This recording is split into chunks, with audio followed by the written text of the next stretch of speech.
Kemi Badenoch, who initially showed strong momentum in the Conservative Party leadership race, in recent developments, her position, there's been a notable shift as she faces increasing pressure from her rivals, particularly James Cleverly, the well-named James Cleverly, or the inappropriately named James Cleverly. Badenoch initially showed this sort of strength and this support with apparently grassroots support and high polling among Conservative Party members.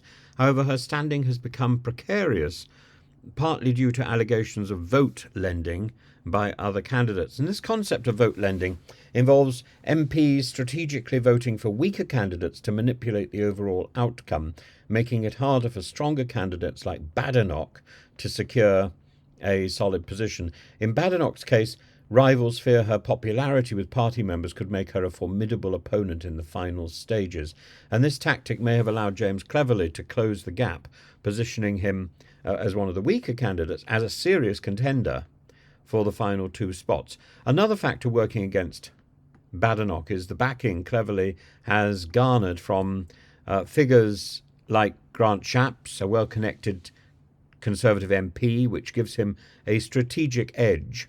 Shapps is actually Cleverly's campaign manager, I think, and moreover, public polling shows Cleverly gaining more popularity with the general public, with the general electorate, compared to Badenoch, and this makes him a stronger candidate not just within the party, but also potentially in a general election, a fact that the Conservative MPs must weigh carefully as they decide who to back, because whoever they back now could well be in position in 5 years' time when the party goes to the polls.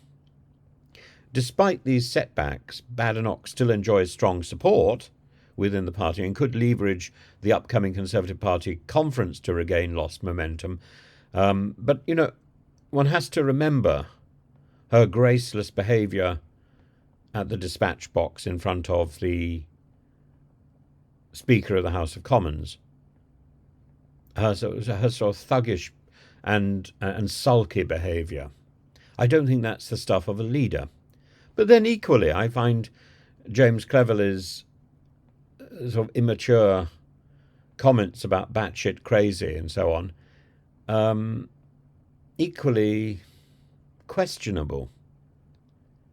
Badenoch's appeal to the right of the party and her consistent presence in member polls, I think that's a very good term, could serve as a significant asset if she can still make it to the final stages. And so there will be every effort if the Conservative MPs that survive in the Parliament at the moment want to move the party closer to the centre and therefore secure a possibility of re-election, then they need to keep Kemi Badenoch out of the race. And they need to encourage Tugendhat and James Cleverly to move back to their natural position, which is centre rather than far right. This nonsense about abandoning the ECHR needs to go. But the immediate challenge lies in surviving the next rounds of elimination, where tactical voting and the shifting alliances and allegiances of MPs could either consolidate or further erode her position or the position of others.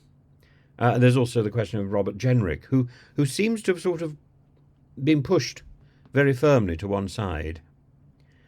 This leadership contest highlights the often intricate and somewhat opaque nature of internal party politics, where public support doesn't always translate into parliamentary votes. And as the competition narrows, Badenoch's ability to outmaneuver her rivals and address both the concerns of MPs and the wider party base would be critical to her success. I don't think she can do that personally.